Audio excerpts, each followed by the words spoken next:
Good evening Vijay. അപ്പോൾ നമുക്ക് stunt തുടങ്ങാം അല്ലേ? തീർച്ചയായിട്ടും. ഇന്ന് നമ്മൾ പ്രതീക്ഷിക്കുന്നത് ഒരു വാർത്ത, വയനാടടക്കം 4 മണ്ഡലങ്ങളിലെ BJP സ്ഥാനാർത്ഥികളെ ഇന്ന് പ്രഖ്യാപിക്കുമോ എന്നതാണ്. കഴിഞ്ഞ കുറെ ദിവസങ്ങളായ ചോദ്യം ഉയരുന്നുണ്ട്, എന്തുകൊണ്ട് ഈ 4 സീറ്റുകൾ ഒഴിച്ചിടുന്നു. അതിനിടയിൽ കേൾക്കുന്നു ഇന്ന് പ്രധാനമന്ത്രിയുടെ അധ്യക്ഷതയിൽ യോഗം നടക്കുന്നു, ചില പ്രധാന തീരുമാനങ്ങൾ ആ യോഗത്തിൽ ഉണ്ടായേക്കും, കേരളം അടക്കമുള്ള സംസ്ഥാനങ്ങളെ കേന്ദ്രീകരിച്ചായിരിക്കുമെന്നൊക്കെ റിപ്പോർട്ടുകൾ വരുന്നു. ഊഹാപോഹങ്ങൾ, അഭ്യൂഹങ്ങളാണ് പ്രചരിക്കുന്നത്.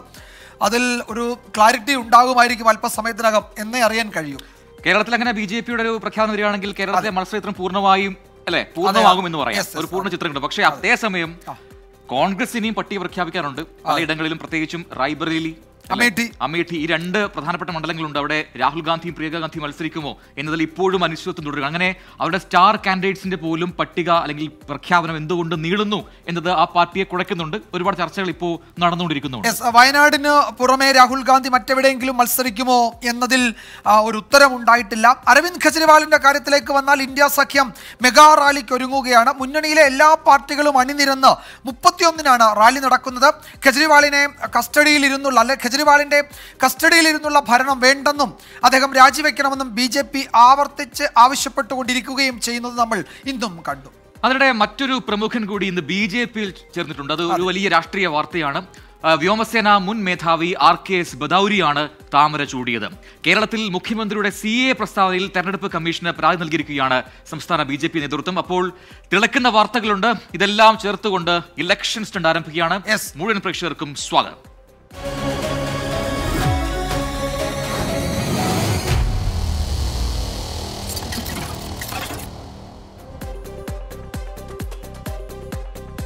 അപ്പോൾ നമ്മൾ ആദ്യം കടക്കുന്നു തീപാറുന്ന വാർത്തകളുമായി. Election hot.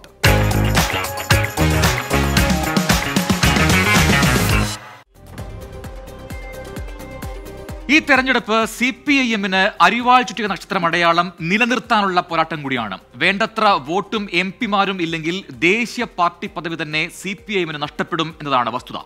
CPIക്ക് നേരത്തെ തന്നെ ഈ പദവി നഷ്ടപ്പെട്ടിരുന്നു. ദേശീയ പാർട്ടി പദവി നിലനിർത്താൻ ഏറ്റവും ശ്രമകരമായ പോരാട്ടമാണ് CPM ഇത്തവണ നടത്തുന്നത്. രണ്ടാമത്തെ പ്രശ്നം നമ്മൾ ഇല്ലാതാക്കുക എന്നുള്ളതാണ്. അത് സംരക്ഷിക്കപ്പെടണമെങ്കിൽ ഒരു നിശ്ചിത ശതമാനം വോട്ട് അല്ലെങ്കിൽ ഒരു നിശ്ചിത ശതമാനം MP-മാരുണ്ടാകണം. അതില്ലെങ്കിലോ സ്വതന്ത്ര പാർട്ടിയുടെ സാധ്യതയുണ്ടാകും. അരിവാൾ ചുറ്റിക നക്ഷത്രത്തിന് പകരം നമ്മുടെ അംഗീകാരം ഇല്ലാതാക്കിയാൽ ഇലക്ഷൻ കമ്മീഷൻ തരാൻ പോകുന്നത് അവർക്ക് ഇഷ്ടപ്പെട്ട ഇന്നായിരിക്കും. AK ബാലന്റെ വാക്കുകൾ തമാശയായി എഴുതി തള്ളേണ്ട. CPIM-നെ സംബന്ധിച്ച് അടയാളം അടിയറവ് പറയേണ്ടി വരുമോ എന്ന ആധിയാണ്. ദേശീയ പാർട്ടി പദവി CPIM-ന് കയ്യാലപ്പുറത്തെ തേങ്ങയാണ്. 1964-ൽ CPIM രൂപീകരിച്ച ശേഷം നടന്ന തെരഞ്ഞെടുപ്പുകളിൽ ഇതേ ചിഹ്നത്തിലാണ് CPIM മത്സരിച്ചത്. CPI ആകട്ടെ അരിവാൾ ധാന്യക്കതിർ അടയാളത്തിലും. CPIക്ക് ദേശീയ പാർട്ടി പദവി നഷ്ടപ്പെട്ടു. കേരളം, തമിഴ്നാട്, തെലങ്കാന, മണിപ്പൂർ സംസ്ഥാനങ്ങളിലെ പാർട്ടി ചിഹ്നത്തിൽ CPI സ്ഥാനാർത്ഥികൾക്ക് മത്സരിക്കാൻ കഴിയുള്ളൂ. മറ്റിടങ്ങളിൽ സ്വതന്ത്രർക്കുള്ള ചിഹ്നത്തിലാണ് മത്സരം. ദേശീയ പാർട്ടി പദവിക്ക് തെരഞ്ഞെടുപ്പ് കമ്മീഷൻ ചില മാനദണ്ഡങ്ങൾ നിശ്ചയിച്ചിട്ടുണ്ട്. 4 സംസ്ഥാനങ്ങളിൽ സംസ്ഥാന പാർട്ടി അംഗീകാരം, അല്ലെങ്കിൽ 3 സംസ്ഥാനങ്ങളിൽ നിന്ന് 11 MP-മാർ വേണം. വോട്ട് ശതമാനം ഉറപ്പിക്കാനാണ് കേരളത്തിൽ സ്വതന്ത്രരെയും പാർട്ടി സ്ഥാനാർത്ഥികളായി CPIM തീരുമാനിച്ചത്. തമിഴ്നാട്ടിൽ 2ഉം രാജസ്ഥാനിലും ത്രിപുരയിലും ഓരോ സീറ്റും CPIM പ്രതീക്ഷിക്കുന്നുണ്ട്. ഇരു കമ്മ്യൂണിസ്റ്റ് പാർട്ടികളുടെയും അടയാള പ്രതിസന്ധിക്ക് കാരണം പടവലങ്ങ വളർച്ചയാണ്. രാജ്യത്താകെ ഇടതു പാർട്ടികളുടെ പ്രാധാന്യം കുറഞ്ഞു വരുന്ന കാലമാണ്.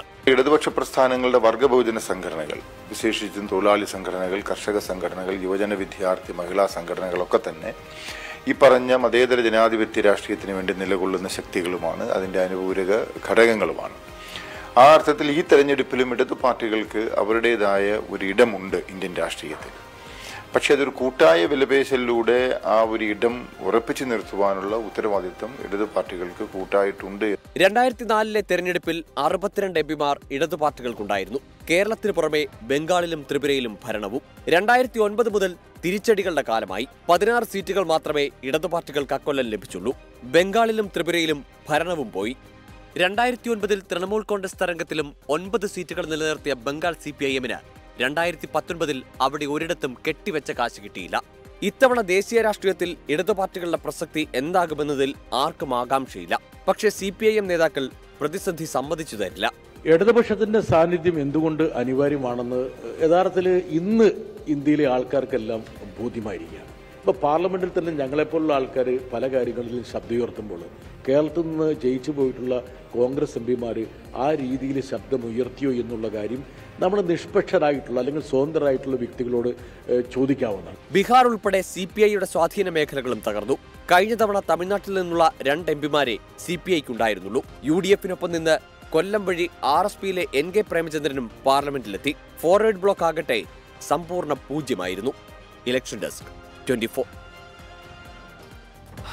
പ്രജിന് ഈ വിഷയത്തിൽ ഇന്നലെ AK ബാലന്റെ പ്രസ്താവന സൂക്ഷിച്ചില്ലെങ്കിൽ ഈനാമ്പേച്ചി നീരാളി ചിഹ്നങ്ങളിലൊക്കെ മത്സരിക്കേണ്ടി വരും എന്നത് ഒരു പരാജയ ഭീതി മുന്നിൽ കണ്ടുകൊണ്ടുള്ള പ്രസ്താവനയാണ് എന്ന് കോൺഗ്രസ് വലിയ വിമർശനം ഉയർത്തിയിട്ടുണ്ട്. തെരഞ്ഞെടുപ്പിന് മുമ്പേ CPM തോൽവി സമ്മതിച്ചതിൻ്റെ തെളിവാണ് AK ബാലന്റെ പ്രസ്താവന എന്നതാണ് കോൺഗ്രസ് നേതൃത്വം ഇന്ന് ഉയർത്തിയ പ്രധാനപ്പെട്ട വിമർശനങ്ങളിലൊന്ന്. ആത്മവിശ്വാസക്കുറവുള്ളതുകൊണ്ടാണ് CPM നേതാക്കൾ ചിഹ്നം സംരക്ഷിക്കാനെങ്കിലും ഈ തെരഞ്ഞെടുപ്പിൽ വോട്ട് ചെയ്യണമെന്ന് അണികളോട് പറയുന്നത് എന്നായിരുന്നു കോൺഗ്രസിന്റെ വിമർശനത്തിന്റെ കാതൽ. പക്ഷേ കേന്ദ്ര കമ്മിറ്റി അംഗം ഇന്നലെ എന്താണ് ലോക്സഭ തെരഞ്ഞെടുപ്പ് അടുത്തിരിക്കെ ഇങ്ങനെ ഒരു കാര്യം അതും ഒരു പൊതുവേദിയിൽ പ്രസംഗത്തിൽ സൂചിപ്പിക്കുമെന്ന് ഒരുപക്ഷെ പാർട്ടി അണികൾ പോലും പ്രതീക്ഷിക്കാനില്ല. പക്ഷെ അതൊരു ഗൗരവ സ്വഭാവമുള്ള കാര്യമാണ്. വളരെ ഗൗരവ സ്വഭാവത്തിൽ തന്നെ അത് AK ബാലൻ അവതരിപ്പിക്കുകയായിരുന്നു. ഒരു കാര്യം കൂടി പറഞ്ഞു, ഇത് പിണറായി വിജയൻ സർക്കാരിന്റെ വിലയിരുത്തൽ കൂടിയാകും എന്നുകൂടി ഇന്നലെ AK ബാലൻ പ്രസംഗത്തിൽ സൂചിപ്പിച്ചിട്ടുണ്ടായിരുന്നു. CPMന് ഇത്തവണ പാർട്ടി സ്വതന്ത്രർ എല്ലാവരും പാർട്ടി ചിഹ്നത്തിൽ തന്നെയാണ് മത്സരിക്കുന്നത്. അപ്പോൾ വോട്ട് എന്നത് പ്രധാനപ്പെട്ട ഘടകം തന്നെയാണ്. ദേശീയ പാർട്ടി പദവി നിലനിർത്താൻ CPMന് പരമാവധി വോട്ടുകൾ പാർട്ടി ചിഹ്നത്തിൽ തന്നെ വേണം. അതുകൊണ്ടാണ് എല്ലാവരും പാർട്ടി ചിഹ്നത്തിൽ തന്നെ മത്സരിക്കുകയും ചെയ്യുന്നത്. വിജയകുമാർ, നമ്മുടെ സ്റ്റണ്ട് ആരംഭിച്ചപ്പോൾ തന്നെ നമ്മുടെ സ്ഥിരം പ്രേക്ഷകരെല്ലാം തന്നെ വരിവരിയായി വന്നിട്ടുണ്ട്. നമുക്ക് അവരെ പേര് പെട്ടെന്ന് പറഞ്ഞു പോവാം. ഷൈനി റഷീദ്, നമ്മുടെ ആമിന S, മിനി ബാബു, മുഹമ്മദ് കുട്ടി, ഒപ്പം വിനീത് നാരായണൻകുട്ടി, ദക്ഷാബ് ദീപ്തി, ഇവരൊക്കെ നമ്മൾ ഗുഡ് ഈവനിങ് പറയുന്നുണ്ട്, ഹായ് പറയുന്നുണ്ട്. അപ്പോൾ എല്ലാവർക്കും ഹായ്. നമ്മുടെ തുടരുക, കാരണം നമ്മൾ തുടങ്ങിയിട്ടേ ഉള്ളൂ. ഒരുപാട് വാർത്തകളും വിശേഷങ്ങളും വഴിയെ വരുന്നുണ്ട് ഇലക്ഷൻ സ്റ്റണ്ടിൽ. അപ്പോൾ നമ്മൾ അടുത്ത സെഗ്മെന്റിലേക്ക് കടക്കുന്നു. പ്രധാന കക്ഷികളില്ലാതെ ഘടകകക്ഷികൾ നേരിട്ട് മത്സരിക്കുന്ന ഒരു ഘടക പൂരത്തിലേക്കാണ് നമ്മൾ കടക്കുന്നത്. മണ്ഡല പരിചയത്തിൽ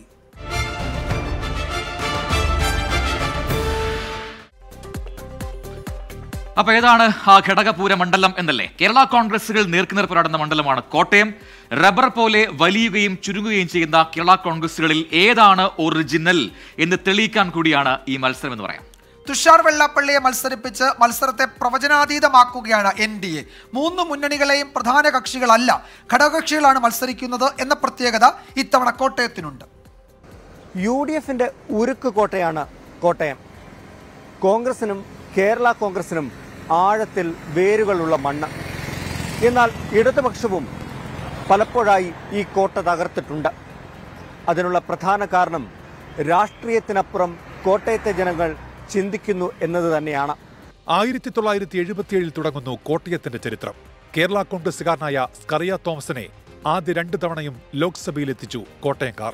എന്നാൽ പ്രവചനാതീതമായ മണ്ഡലമായി മാറിയത് 1984 മുതലായിരുന്നു. വീശിയടിച്ച ഇന്ദിരാ തരംഗത്തിലും ജയിച്ചു കയറിയത് സുരേഷ് കുറുപ്പ് എന്ന യുവ നേതാവ്.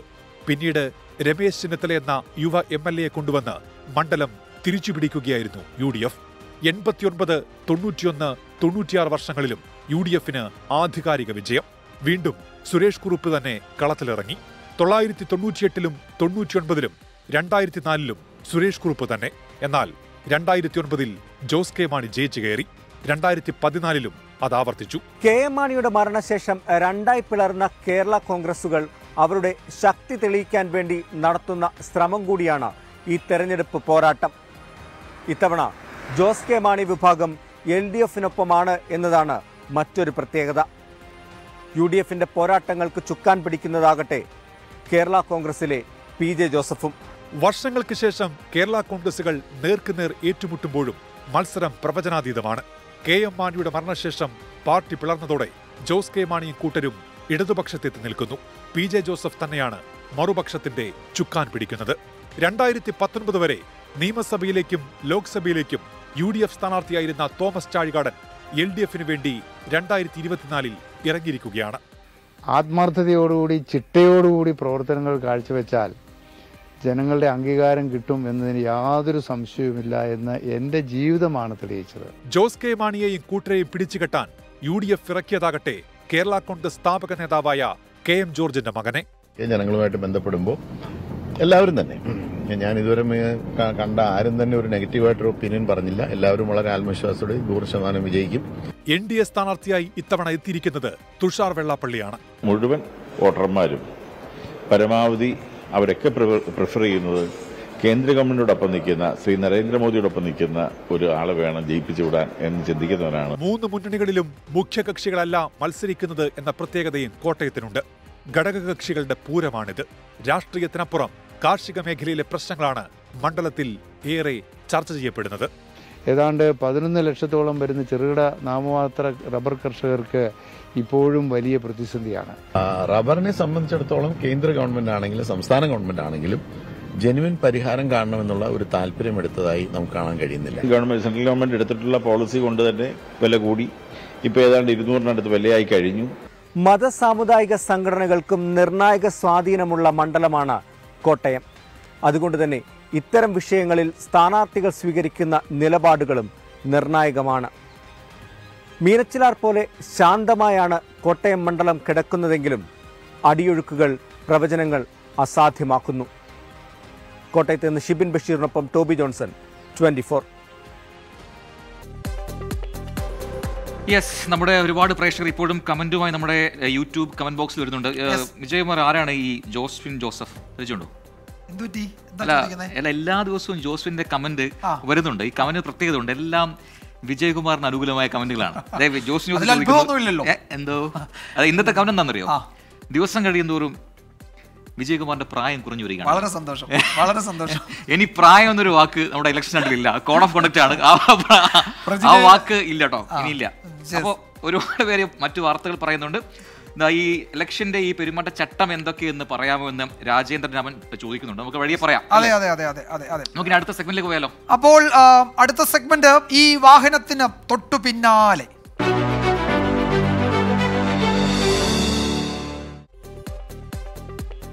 നേരത്തെ ആദ്യം വിജയകുമാർ സൂചിപ്പിച്ച കാര്യം തന്നെയാണ്. BJPയുടെ ഈ 4 മണ്ഡലങ്ങളിലെ സ്ഥാനാർത്ഥികളുടെ കാര്യത്തിൽ സസ്പെൻസോട് സസ്പെൻസ് ആണ്. സർപ്രൈസ് വരാനിരിക്കുന്നു എന്ന് 3 ആഴ്ചയായി മറുപടി പറഞ്ഞുകൊണ്ടിരിക്കുകയാണ് BJP അണികൾ തന്നെ.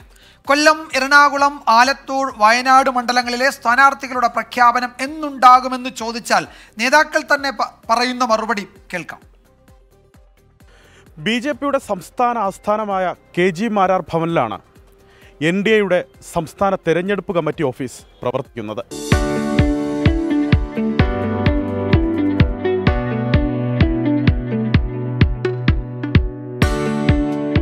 ഇതാണ് NDAയുടെ സംസ്ഥാന തെരഞ്ഞെടുപ്പ് കമ്മിറ്റി ഓഫീസിൻ്റെ ഉൾഭാഗം. അത്യാവശ്യം നരേന്ദ്രമോദി സർക്കാർ ചെയ്ത പദ്ധതികളുടെ ഒരു പ്രദർശനം തന്നെ ഇവിടെ ഒരുക്കിയിട്ടുണ്ടെന്നുള്ളതാണ് പ്രധാനപ്പെട്ട കാര്യം.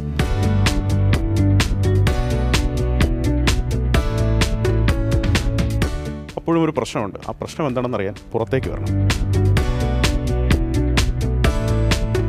കേരളത്തിലെ 20 ലോക്സഭാ മണ്ഡലങ്ങളിലെ സ്ഥാനാർത്ഥികളെയും പരിചയപ്പെടുത്തുന്ന വലിയൊരു ബോർഡുണ്ട് ഇവിടെ. ആ ബോർഡിൽ പക്ഷേ 4 പേരുടെ അല്ലെങ്കിൽ 4 കോളം ഒഴിച്ചിട്ടിട്ടുണ്ട്. ഞാൻ മനസ്സിലാക്കുന്നത് ഇത് കൊല്ലത്തെ കാൻഡിഡേറ്റിന് വേണ്ടിയിട്ടാണ്, ഇത് എറണാകുളത്തെ സ്ഥാനാർത്ഥിക്ക് വേണ്ടിയിട്ടാണ്, ഇത് ആലത്തൂരിലെ സ്ഥാനാർത്ഥിക്കും, ഇത് വയനാടിലെ സ്ഥാനാർത്ഥിക്കും വേണ്ടിയിട്ടാണ്. BJPയുടെ 2ാം ഘട്ട സ്ഥാനാർത്ഥി പട്ടിക അങ്ങനെ പ്രഖ്യാപനമില്ലാതെ നീളുന്നു. മാർച്ച് മാസം 2-ാം തീയതി 195 മണ്ഡലങ്ങളിലെ BJPയുടെ സ്ഥാനാർത്ഥികളെ ഡൽഹിയിൽ പ്രഖ്യാപിച്ചതാണ്. തിരുവനന്തപുരവും തൃശൂരും പാലക്കാടും ഉൾപ്പെടെ കേരളത്തിലെ 12 മണ്ഡലങ്ങളിൽ അന്നു സ്ഥാനാർത്ഥികളായി. പിന്നാലെ BDJS 4 മണ്ഡലങ്ങളിലെ സ്ഥാനാർത്ഥികളെ 2 ഘട്ടമായി പ്രഖ്യാപിച്ചു. 12ഉം 4ഉം 16. പിന്നെ ബാക്കി കൊല്ലം, എറണാകുളം, ആലത്തൂർ, വയനാട് 4ഉം BJPയുടെ സീറ്റുകൾ. രാഹുൽ ഗാന്ധിക്കെതിരെ വയനാട്ടിൽ കരുത്തനെ ഇറക്കുമെന്ന് പറഞ്ഞ BJP ആ പേര് ഫ്രീസറിൽ സൂക്ഷിക്കുകയാണ്. സ്ഥാനാർത്ഥി പ്രഖ്യാപനം എന്നുണ്ടാകുമെന്ന് ചോദിച്ചാൽ ഒരു വേവലാതിയും വേണ്ട, നാളെ വൈകുന്നേരത്തിന് മുമ്പ് പ്രഖ്യാപിക്കും. സോറി, അത് മെനിഞ്ഞാന്ന് പറഞ്ഞതാണ്. ഇന്ന് പുതിയ ബൈറ്റ് വന്നിട്ടുണ്ട്. എത്രമാത്രം NDAക്ക് കേരളത്തിൽ ആത്മവിശ്വാസം ഉണ്ട് എന്നുള്ളത് പുതിയ പട്ടിക വരുമ്പോൾ നിങ്ങൾക്ക് ബോധ്യമാവും. അത് പ്രതീക്ഷിച്ചാണ് ഞങ്ങൾ ഇരിക്കുന്നത്. ഇന്നുണ്ടാവുമെന്നാണ് പ്രതീക്ഷിച്ചത്. സ്ഥാനാർത്ഥിയുടെ പേരൊഴികെയുള്ള പ്രചാരണം 4 മണ്ഡലങ്ങളിലും തകൃതിയായി മുന്നോട്ട് പോകുന്നുവെന്ന് BJP നേതൃത്വം അണികളെ സമാധാനിപ്പിക്കുന്നു. ഒരു സംശയവുമില്ല, ഞങ്ങൾ 6-7 മാസമായിട്ട് തുടർച്ചയായിട്ടുള്ള പടിപടിയായിട്ടുള്ള വർക്കുകളിലൂടെയാണ് BJP മുന്നോട്ട് പോയിക്കൊണ്ടിരിക്കുന്നത്. പ്രചരണ പരിപാടികളിലാണെങ്കിൽ ഞങ്ങൾക്ക് ബാക്കി എല്ലാ കാര്യങ്ങളും, ഇപ്പോൾ സ്ഥാനാർത്ഥി വന്നു കഴിഞ്ഞാൽ ചെയ്യേണ്ട എല്ലാ കാര്യങ്ങളും ഞങ്ങൾ റെഡിയിൽ ചെയ്തു വെച്ചിട്ടുണ്ട്. സ്ഥാനാർത്ഥി ഇല്ലാതെ എന്തു പ്രചാരണം എന്ന് ചോദിക്കരുത്. സ്ഥാനാർത്ഥി പ്രഖ്യാപനം വന്നു കഴിഞ്ഞാൽ ഉടൻ ഈ ബ്ലാങ്ക് സ്പേസുകളിൽ പേരും മണ്ഡലവും എഴുതിയ കളർ പടം ഒട്ടിച്ചിരിക്കും. ക്യാമറാമാൻ അരുൺ അസാറിനൊപ്പം അലക്സ്, റാം മുഹമ്മദ്, 24 തിരുവനന്തപുരം. വിജയമുറ, പോസ്റ്ററിലെ വെള്ളക്കളം അത് ഇന്ന് നിറയോ? ഇന്ന് നിറയേണ്ടതാണ്. ഇന്നത്തെ യോഗം എന്നത് വളരെ പ്രധാനപ്പെട്ടതാണ്. ഒരു കാര്യമുള്ളത് പ്രജിൻ, ഓർമ്മയുണ്ടാകും, പണ്ട് സോണിയാഗാന്ധി കർണാടകയിലെ ബെല്ലാരിയിൽ തെരഞ്ഞെടുപ്പിൽ മത്സരിക്കാൻ വേണ്ടി എത്തി. ആ സമയത്ത് BJP സുഷമ സ്വരാജിനെയാണ് അവിടേക്ക് നിയോഗിച്ചത്. അന്ന് ബെല്ലാരിയിൽ വലിയ മത്സരം നടന്നു. സോണിയാഗാന്ധി ജയിച്ചു, സുഷമ സ്വരാജ് തോറ്റു. പക്ഷേ അവിടെ സുഷമ സ്വരാജിനെ മത്സരിപ്പിക്കാനുള്ള തീരുമാനം BJP എടുത്തത് സോണിയാഗാന്ധി മത്സരിക്കുമ്പോൾ അവിടെ കടുത്ത പോരാട്ടം നടത്തുക എന്നാണ്. അന്ന് കേട്ടത് ഇന്ദിരാഗാന്ധി മരിച്ച വിവരം അറിയാത്ത വോട്ടർമാർ അന്ന് ബെല്ലാരിയിൽ ഉണ്ടായിരുന്നു. സോണിയാഗാന്ധിയോട് ഇന്ദിരാഗാന്ധിക്ക് ക്ഷേമമല്ലേ എന്ന് അവിടുത്തെ വോട്ടർമാരിൽ ചിലർ ചോദിച്ചു എന്ന് എവിടെയോ വായിച്ചത് ഓർക്കുന്നു ഈ സമയത്ത്. അപ്പോൾ ഇനി വയനാട്ടിലേക്ക് അങ്ങനെ ഏതെങ്കിലും ഒരു കടുത്ത പോരാട്ടം നടത്താൻ പറ്റുന്ന തരത്തിൽ ഏതെങ്കിലും സ്ഥാനാർത്ഥിക്ക് വേണ്ടി BJP കാത്തിരിക്കുകയാണോ? സർപ്രൈസ് അതാണോ എന്നൊന്നും നമുക്കറിയില്ല. ഇപ്പോൾ പ്രധാനമന്ത്രിയുടെ വസതിയിൽ നടക്കുന്ന യോഗത്തിന് ശേഷം ഒരുപക്ഷേ കേരളത്തിലെ 4 അടക്കം പ്രധാനപ്പെട്ട ചില മണ്ഡലങ്ങളിലെ തീരുമാനം ഉണ്ടാകുമെന്ന് ഡൽഹി റിപ്പോർട്ടുകൾ വരുന്നുണ്ട്. നമുക്ക് കാത്തിരിക്കാം. Welcome back. ഇലക്ഷൻ ഫണ്ട് തുടരുകയാണ്. നമ്മൾ അടുത്ത വാർത്തയിലേക്ക്, അടുത്ത സെഗ്മെന്റിലേക്ക് പോകുന്നതിന് മുമ്പ് നമ്മുടെ ഒരു പ്രേക്ഷകൻ ഒരു കാര്യം ചോദിക്കുന്നു. വിജയകുമാർ, സുരേഷ് രുത്തി എന്ന് പറയുന്ന ഒരു പ്രേക്ഷകനാണ്. ഈ ലക്ഷദ്വീപിന്റെ ഒരു വാർത്തയും വരുന്നില്ല. എന്താണ് ലക്ഷദ്വീപ് മണ്ഡലത്തിന്റെ അവസ്ഥ എന്ന് ചോദിക്കുന്നു. ലക്ഷദ്വീപിന്റെ വിവരങ്ങൾ നമ്മളുടെ മണ്ഡല പരിചയത്തിൽ ഉൾപ്പെടുത്തും. ഒട്ടും വൈകാതെ തന്നെ അവിടെ ചിത്രം തെളിഞ്ഞു വരുന്നതേ ഉള്ളൂ. ഹംദുള്ള സയ്യിദും സിറ്റിംഗ് MP മുഹമ്മദ് ഫൈസലും മത്സരരംഗത്തുണ്ട്. ഇനിയും ഒരു സ്ഥാനാർത്ഥി കൂടി ഉണ്ടായേക്കും. NDAയുടെ ഒരു കാൻഡിഡേറ്റിനെ കൂടി പ്രഖ്യാപിച്ചിട്ടില്ല, അത് വരാനിരിക്കുന്നതേ ഉള്ളൂ. എന്തായാലും ലക്ഷദ്വീപിന്റെ ഒരു സമഗ്ര തെരഞ്ഞെടുപ്പ് ചിത്രം ഒട്ടും വൈകാതെ നമ്മളുടെ ഇലക്ഷൻ സ്റ്റാൻഡിൽ ഉണ്ടാകുമെന്ന് ഇപ്പോൾ നമ്മൾ ഉറപ്പു നൽകുന്നു, അല്ലേ? തീർച്ചയായിട്ടും. അപ്പോൾ നമുക്ക് അടുത്ത സെഗ്മെന്റിലേക്ക് പോയാലോ? അതെ. അപ്പോൾ ഇന്ത്യയിൽ പീരങ്കി പോലെ വന്നു വീണ ഒരു വാക്കുണ്ട്, ബോഫോഴ്സ്. അതിന്റെ വേരുകൾ തേടിയാണ് നമ്മളുടെ യാത്ര. വേരുകൾ.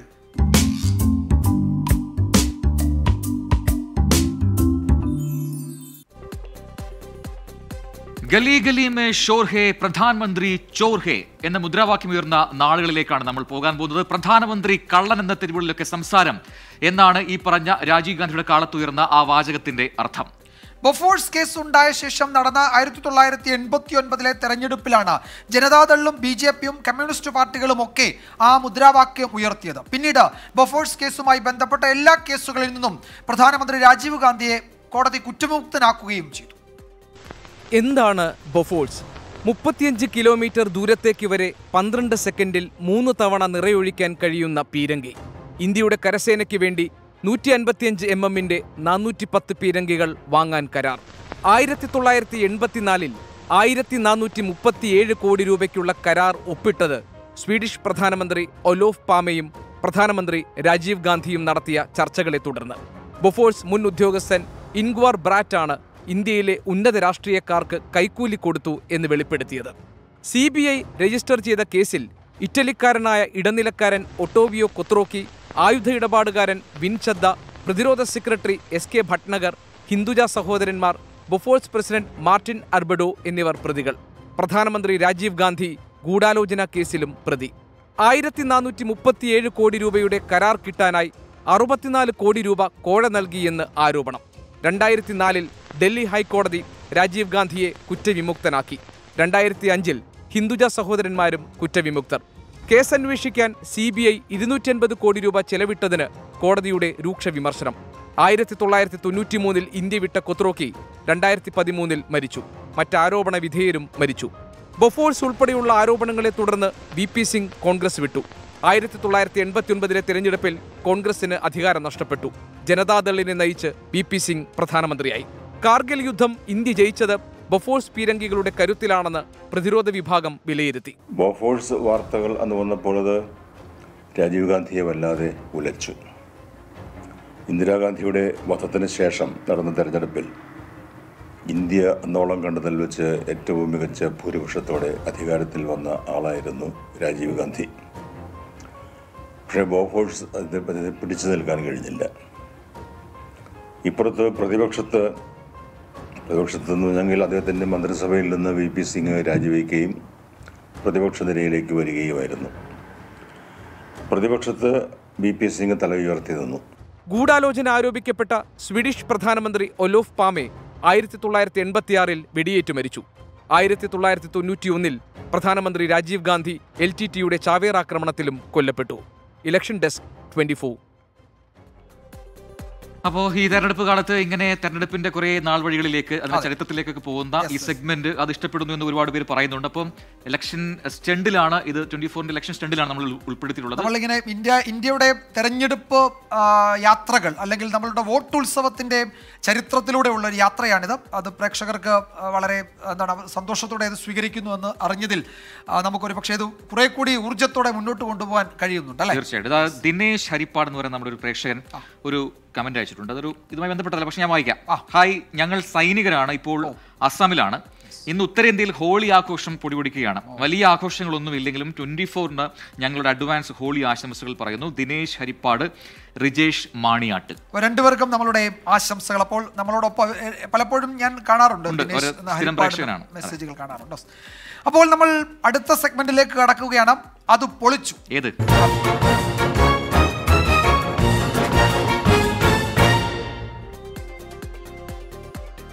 എന്താണ് പൊളിച്ചതെന്നല്ലേ? തെരഞ്ഞെടുപ്പ് കാലത്ത് പ്രചാരണം തന്നെയാണ് മുഖ്യ ഘടകം എന്ന് നമുക്ക് എല്ലാവർക്കും അറിയാം. വീറും വാശിയുമുള്ള പ്രചാരണത്തിന് പല മാർഗങ്ങളും തെരഞ്ഞെടുക്കും മുന്നണികൾ. ഈ തെരഞ്ഞെടുപ്പ് കാലത്ത് താരം നിയോൺ ലൈറ്റുകളാണ്. പല വലിപ്പത്തിൽ നിയോൺ ലൈറ്റുകളിൽ തീർത്ത ചിഹ്നങ്ങൾ ഇപ്പോൾ ലഭ്യമാണ്.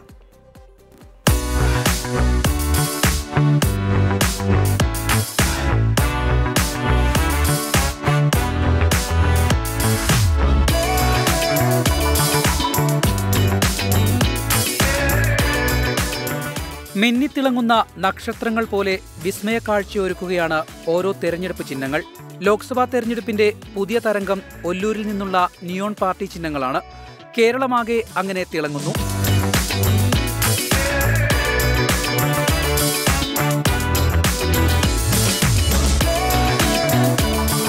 തൃശൂർ ഒല്ലൂരിലെ ജോയ്മാൾ എന്ന കൊച്ചുകടയിൽ ജിസ്സും കുടുംബവും ചേർന്ന് നിർമ്മിക്കുന്ന നിയോൺ ലൈറ്റുകളാണ് പാർട്ടി ഭേദമില്ലാതെ കേരളത്തിൽ ഇന്ന് അങ്ങോളം ഇങ്ങോളം പ്രകാശം ചൊരിഞ്ഞ് പ്രചാരണം നടത്തുന്നത്. 10 വർഷത്തിലധികമായി ക്രിസ്മസ് കാലത്ത് നിയോൺ ലൈറ്റുകൾ നിർമ്മിച്ച് വിൽപ്പന നടത്തുന്നയാളാണ് ജിസ്.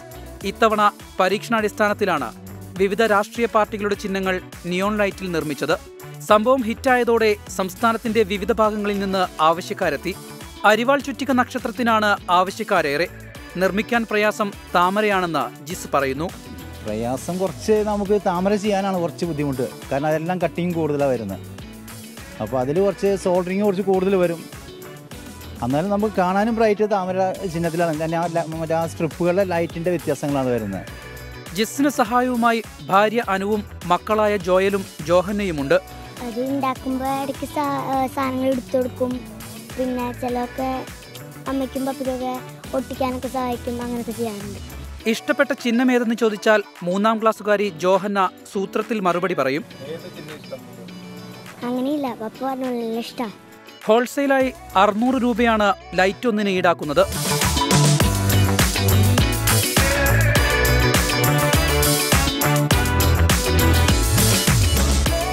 നിയോൺ ലൈറ്റുകളിൽ മിന്നിത്തെളിയുന്ന ചിഹ്നങ്ങൾ ജനാധിപത്യത്തിന്റെ ഏറ്റവും വലിയ ഉത്സവത്തിന് വർണ്ണക്കാഴ്ചയൊരുക്കുകയാണ് ഈ കൊച്ചു കുടുംബം.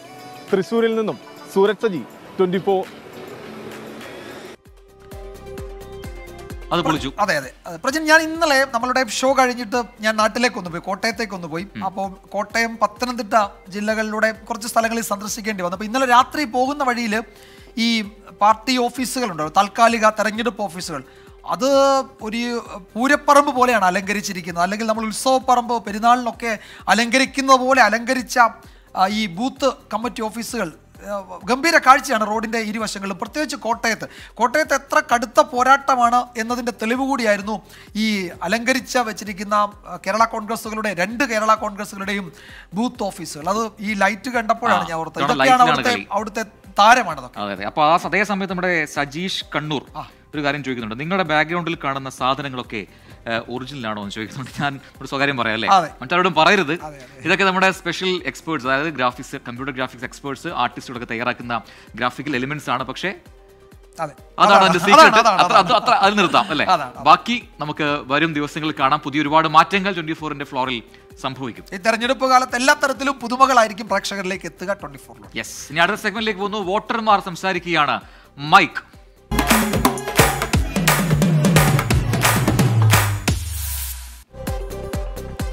ലോക്സഭാ തെരഞ്ഞെടുപ്പിൽ ഇത്തവണ ഏറ്റവും ശക്തമായ രാഷ്ട്രീയ പോരാട്ടം നടക്കുന്ന മണ്ഡലം ഏതെന്ന് ചോദിച്ചാൽ ആദ്യം വരുന്ന ഉത്തരം അതേതായിരിക്കും?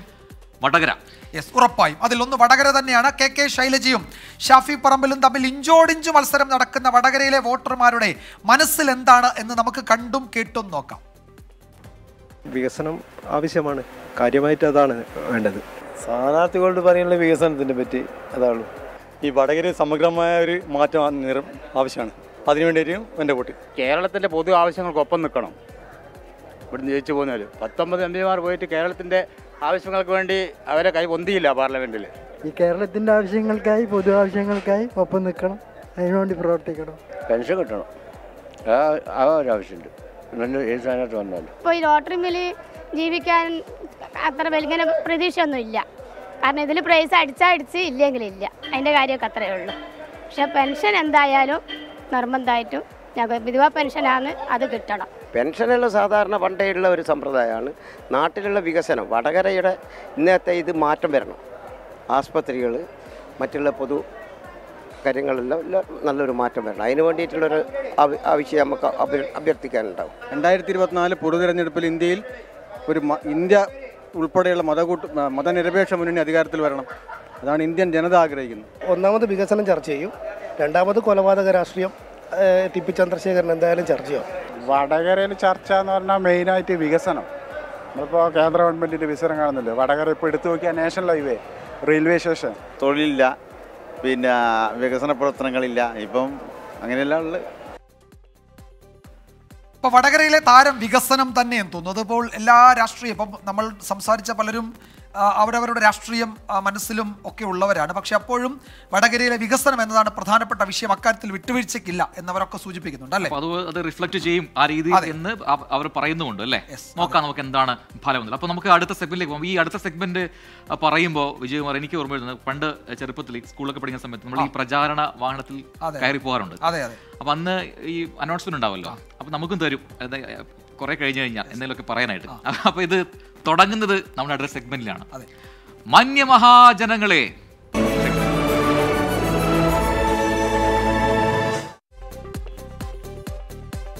എറണാകുളം മണ്ഡലത്തിൽ ഹൈബി ഈഡന് വേണ്ടി വോട്ട് അഭ്യർത്ഥിച്ച് പ്രതിപക്ഷ നേതാവ് വി ഡി സതീശൻ പറവൂർ മണ്ഡലത്തിലെ വീടുകളിലും സ്ഥാപനങ്ങളിലുമാണ് സ്ഥാനാർത്ഥിക്കൊപ്പമെത്തി പ്രചാരണം നടത്തിയത്. തെരഞ്ഞെടുപ്പ് പ്രഖ്യാപനത്തിന് ശേഷം ആദ്യമായാണ് ഒരു സ്ഥാനാർത്ഥിക്ക് വേണ്ടി പ്രതിപക്ഷ നേതാവ് വി ഡി സതീശൻ നേരിട്ട് പ്രചാരണത്തിനിറങ്ങുന്നത്. എറണാകുളത്തെ തെരഞ്ഞെടുപ്പ് പ്രവർത്തനങ്ങൾക്ക് ആവേശം പകർന്നുകൊണ്ടാണ് പ്രതിപക്ഷ നേതാവ് ഹൈബി ഈഡന് വേണ്ടി നേരിട്ട് പ്രചരണത്തിനിറങ്ങിയത്. സ്വന്തം മണ്ഡലമായ പറവൂരിലാണ് ഹൈബി ഈഡന് പ്രചാരണവുമായി വി ഡി സതീശൻ എത്തിയത്.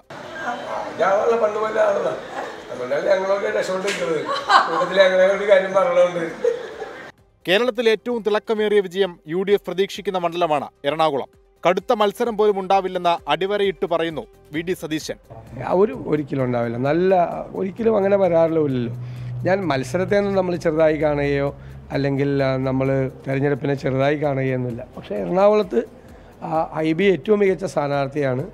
രണ്ടാമത് മികച്ച സംഘടനാ സംവിധാനമാണ്. കഴിഞ്ഞ ലോക്സഭാ തെരഞ്ഞെടുപ്പിൽ ഹൈബി ഈഡന്റെ തെരഞ്ഞെടുപ്പ് കമ്മിറ്റി ചെയർമാനായിരുന്നു വി ഡി സതീശൻ. ഇക്കുറി പ്രതിപക്ഷ നേതാവായി മുന്നിൽ നിന്ന് നയിക്കുമ്പോൾ വലിയ പ്രതീക്ഷയെന്ന ഹൈബി ഈഡൻ. അദ്ദേഹത്തിൻ്റെ മണ്ഡലം, അദ്ദേഹം എൻ്റെ തെരഞ്ഞെടുപ്പിൻ്റെ ചെയർമാൻ ആയിരുന്ന ആളാണ് കഴിഞ്ഞ തവണ. അപ്പോൾ ഇത്തവണ ആ രീതിയിൽ പ്രവർത്തിക്കാൻ കഴിഞ്ഞില്ലെങ്കിലും മണ്ഡലത്തിൽ സതീശൻ്റെ ഒരു ഇടപെടൽ എന്ന് പറയുന്നത്, സാന്നിധ്യം എന്ന് പറയുന്നത് വലിയ ആത്മവിശ്വാസം പകരുന്നൊരു കാര്യമാണ്. തെരഞ്ഞെടുപ്പ് പ്രഖ്യാപനത്തിന് ശേഷം ആദ്യമായാണ് വി ഡി സതീശൻ നേരിട്ട് പ്രചരണത്തിനിറങ്ങുന്നത്. 24 കൊച്ചി. അപ്പോൾ വിജയകുമാർ, നമ്മുടെ ഇലക്ഷൻ സ്റ്റണ്ടിന്റെ പ്രേക്ഷകർ തുടരുന്നുണ്ട് നമ്മുടെ കമന്റ് ബോക്സിൽ ഒരുപാട് കമന്റുകളുമായി. നേരത്തെ വടകരയുടെ കാര്യം പറഞ്ഞപ്പോൾ വിജയകുമാർ പറഞ്ഞ അതേ കാര്യം ശിവകുമാർ കെ പറയുന്നു. എന്ത് നിയോൺ ചിഹ്നങ്ങളുണ്ടെങ്കിലും ഇത്തവണ തെരഞ്ഞെടുപ്പ് വികസനത്തിൽ ഊന്നിയായിരിക്കുമെന്ന് ശിവകുമാർ ശരിവെക്കുന്നു. അതൊക്കെ തന്നെ അങ്ങനെയൊക്കെ ആവുകയും വേണം. അതെ, മൊബൈലുണ്ടോ കയ്യിൽ?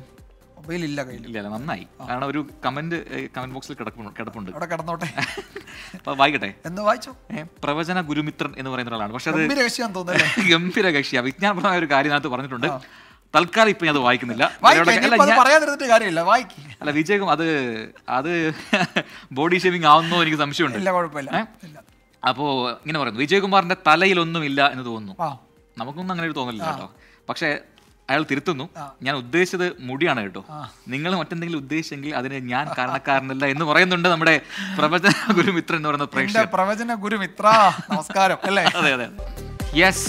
അപ്പോൾ പ്രജൻ സ്റ്റണ്ട് തുടരുകല്ലേ? പടകാളി. യെസ്. അപ്പോൾ ഇതാ നമ്മൾ മറ്റ് സംസ്ഥാനങ്ങളിലേക്ക് കൂടി പോവുകയാണ്. കേരളത്തിന് പുറത്തെ തെരഞ്ഞെടുപ്പ് ഗോതകളിലേക്ക് സ്റ്റേറ്റ് സ്കാൻ.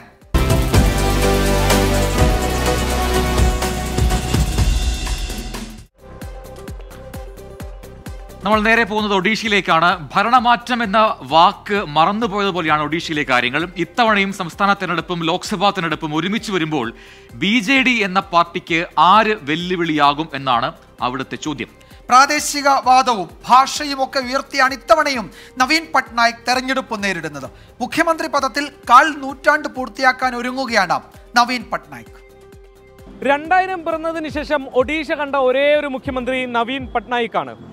6ാം അംഗത്തിന് ഇറങ്ങുമ്പോഴും ഒഡീഷ രാഷ്ട്രീയം BJDയെയും നവീൻ പട്നായിക്കിനെയും ചുറ്റിപ്പറ്റി തന്നെയാണ്. മുഖ്യമന്ത്രി പദത്തിലേക്ക് പട്നായിക്കിന് ശേഷം പാർട്ടിയിൽ ആര് എന്നതാണ് ചർച്ച. തമിഴ്നാട്ടിലെ DMK പോലെ ഭാഷയും സംസ്കാരവുമൊക്കെയാണ് ഒഡീഷയിലും വോട്ടിലേക്കുള്ള ആയുധം. 2011 സംസ്ഥാനത്തിന്റെ പേര് ഒറീസയിൽ നിന്ന് ഒഡീഷയാക്കി.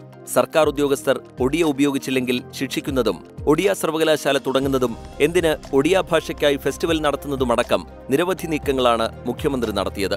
സിവിൽ സർവീസിൽ നിന്ന് വിരമിച്ച തമിഴ്നാട് സ്വദേശിയായ VK പാണ്ഡിനെ പിൻഗാമിയായി വളർത്തിക്കൊണ്ടുവരുന്നതിൽ എതിർപ്പ് നേരിടുന്നുണ്ട് നവീൻ പട്നായിക്.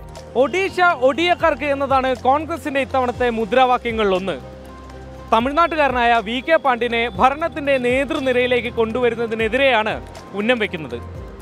BJDയുടെ പഴയ പങ്കാളിയായ BJP ഈ തർക്കത്തിൽ മൗനിയാണ്. 1998 മുതൽ 2009 വരെ BJPയുടെ പങ്കാളിയായിരുന്നു BJD. ഇത്തവണ സഖ്യം പുനഃസ്ഥാപിച്ചേക്കുമെന്ന് കരുതിയെങ്കിലും അതുണ്ടായില്ല. തമിഴ്നാട്ടിൽ DMK BJPക്കെതിരാണെങ്കിലും ഒഡീഷയിൽ BJDക്ക് അനിഷ്ടം BJP സംസ്ഥാന നേതൃത്വത്തോടെയുള്ളൂ. കേന്ദ്ര നേതൃത്വവുമായി നല്ല ബന്ധമാണ്. ശക്തനായ നേതാവില്ലാത്തതാണ് BJPക്ക് ഒഡീഷയിലെ പോരായ്മ. മോദി തരംഗത്തിലും ആകെയുള്ള 21 മണ്ഡലങ്ങളിൽ ഒന്നിൽ മാത്രമാണ് 2014 BJPക്ക് ജയിക്കാനായത്. കഴിഞ്ഞ തെരഞ്ഞെടുപ്പിൽ അത് 8 വരെ എത്തിച്ചു. ഇത്തവണ BJDയെ മറികടക്കാനുള്ള ശ്രമമാണ്. പക്ഷേ നിയമസഭാ തെരഞ്ഞെടുപ്പിൽ അത് എളുപ്പമല്ല. ആകെ 147 സീറ്റുകളാണ് ഒഡീഷ നിയമസഭയിലുള്ളത്. എന്നാൽ 3000-ലേറെ അപേക്ഷകൾ സ്ഥാനാർത്ഥിത്വം പ്രതീക്ഷിച്ച് കോൺഗ്രസ് ഹൈക്കമാൻഡിന് മുന്നിലെത്തി. കഴിഞ്ഞ തെരഞ്ഞെടുപ്പിൽ വെറും 9 സീറ്റ് മാത്രം ജയിച്ച സംസ്ഥാന നേതൃത്വത്തോട് കേന്ദ്ര നേതൃത്വത്തിന് കാര്യമായ മമതയില്ല. ദീർഘനാൾ കോൺഗ്രസിന്റെ കുത്തകയായ സംസ്ഥാനമായിരുന്നു ഒഡീഷ. 2000-ൽ അധികാരം പോയതു മുതൽ പാർട്ടിയുടെ വളർച്ച താഴോട്ടാണ്. ലോക്സഭയിലേക്ക് കഴിഞ്ഞ തവണ അയക്കാനായത് ഒരൊറ്റ MP-യെ. 2014-ൽ അതിനുപോലും കഴിഞ്ഞില്ല. നിയമസഭയിലും കഴിഞ്ഞ തെരഞ്ഞെടുപ്പിൽ തീർത്തും നിറം മങ്ങി. BJPക്കും പിന്നിലാണ് സംസ്ഥാനത്ത് കോൺഗ്രസിന്റെ സ്ഥാനം. പിന്നാക്ക വോട്ടുകളും സ്ത്രീ വോട്ടർമാരും ഏറെ നിർണായകമായ മറ്റൊരു സംസ്ഥാനമാണ് ഒഡീഷ. കാര്യമായ ഭരണവിരുദ്ധ വികാരം ഇല്ലാത്തതിനുള്ള പ്രധാനപ്പെട്ട കാരണങ്ങളിലൊന്ന് ഈ വിഭാഗങ്ങളെ ലക്ഷ്യമിട്ട് നടത്തിയിട്ടുള്ള പ്രഖ്യാപനങ്ങളാണ്. സ്ത്രീകൾക്ക് തെരഞ്ഞെടുപ്പിൽ 33% സീറ്റ് നൽകിയും സർക്കാർ ജോലി ചെയ്യുന്ന സ്ത്രീകൾക്ക് 10 ദിനം അധിക അവധി നൽകിയും അങ്ങനെ പല പ്രഖ്യാപനങ്ങൾ. കാറ്റിത്തവണ മാറി വീശിയില്ലെങ്കിൽ നിയമസഭയിലേക്ക് BJD അനായാസം നടന്നു കയറും. പക്ഷേ ലോക്സഭയിലേക്ക് കടുത്ത പോരാട്ടം ഉറപ്പ്. മുംബൈയിൽ നിന്നും ശ്രീനാഥ് ചന്ദ്രൻ, 24. വിജയകുമാർ, അതൊരു റെക്കോർഡാണല്ലേ? 6ാം തവണയും അല്ലേ? നവീൻ പട്നായിക് ശരിക്കും ഒരു വിസ്മയമാണ് ചില സമയത്ത്. എന്ന് വെച്ചാൽ അദ്ദേഹം അവിടെ എങ്ങനെയാണ് ഇത് മാനേജ് ചെയ്യുന്നത് എന്നതിൽ ഈ തെരഞ്ഞെടുപ്പിലും അദ്ദേഹത്തിനെതിരെ അവിടെ ഒരു ആന്റി ഇൻകുമൻസി ഇല്ല എന്നതാണ് ഫീൽഡിലെ. അദ്ദേഹത്തിന്റെ പിതാവ് ഇന്ത്യൻ രാഷ്ട്രീയത്തിൽ ഒരു ചണക്കിനായിരുന്നു ബിജു പട്നായിക്. എല്ലാവർക്കും അറിയാം. ബിജു പട്നായിക്കിന്റെ ഒരു ശ്രദ്ധേയമായ പരാമർശമുണ്ട് BJPയെ പറ്റി. BJP ഒരു ബലൂൺ പോലെയാണ്, കുറെ വീർത്ത് കഴിയുമ്പോഴത് അത് പൊട്ടിപ്പോവും എന്നായിരുന്നു ബിജു പട്നായിക് BJPയെ പറ്റി അന്ന് പറഞ്ഞത്. അതെ അതെ, ആ പരാമർശം BJP വിമർശകരൊക്കെ പലപ്പോഴും ഏറ്റെടുക്കുകയും ചെയ്തിരുന്നു. പക്ഷേ ആ BJPയുമായി അദ്ദേഹത്തിന്റെ മകൻ അദ്ദേഹത്തിന്റെ പേരിൽ പാർട്ടി ഉണ്ടാക്കി BJPയുമായി ചേർന്ന് പ്രവർത്തിക്കുന്നത്. ഇപ്പോഴും സഖ്യം ഇല്ലെന്നേ ഉള്ളൂ. പാർലമെന്റിലൊക്കെ ലോക്സഭയിലും രാജ്യസഭയിലും ബിജു ജനതാദൾ എപ്പോഴും BJPക്കൊപ്പം തന്നെയാണ്. ഏത് ക്രൈസിസിന്റെ സമയത്തും BJP അവർ സഹായിക്കാറുണ്ട്. അങ്ങോട്ടും ഇങ്ങോട്ടും ആ പാലം ഇങ്ങനെ നന്നായി പരിപാലിച്ചു പോകുന്നുണ്ട്. തീർച്ചയായും ഈ ജനതാദൾ പൊളിറ്റിക്സ് അതൊരു പ്രത്യേക പൊളിറ്റിക്സ് തന്നെയാണ്. കാരണം ഈ 97-ലെ ആ പിളർപ്പിന് ശേഷം 4 ദളങ്ങളുണ്ട്. ഒന്ന് ഈ പറയുന്ന ഒന്നാണ് ഈ പറയുന്ന നവീൻ പട്നായിക്കിന്റെ ബിജു ജനതാദൾ, മറ്റൊന്ന് നമ്മുടെ നിതീഷ് കുമാറിന്റെ JDU ആണ്. ബീഹാറിലുണ്ട്, ബീഹാറിലെ നമ്മുടെ RJD ലാലു പ്രസാദ് യാദവിന്റെ, ഒന്ന് ഇപ്പോൾ വിജയകുമാർ പറഞ്ഞ കർണാടകയിൽ ദേവഗൌഡയുടെ JDS. ഇതിൽ നിന്നൊക്കെ വീണ്ടും വീണ്ടും പിളർന്ന് പല പല ഭാഗങ്ങളിലൊക്കെ പോയി പല പല പാർട്ടികളിലൊക്കെ ആയിട്ടുണ്ട് എല്ലാവരും. പക്ഷേ സജീവമാണ് പലരും, സോഷ്യലിസ്റ്റ് ചേരി അല്ലേ, പല മുന്നണികളിലും പല പാർട്ടികളിലും ഒക്കെ. അപ്പോൾ അതാണ് ഒഡീഷ ചരിതം. നമുക്കിനി അടുത്ത സെഗ്മെന്റിലേക്ക് പോവാം. തിരശീല.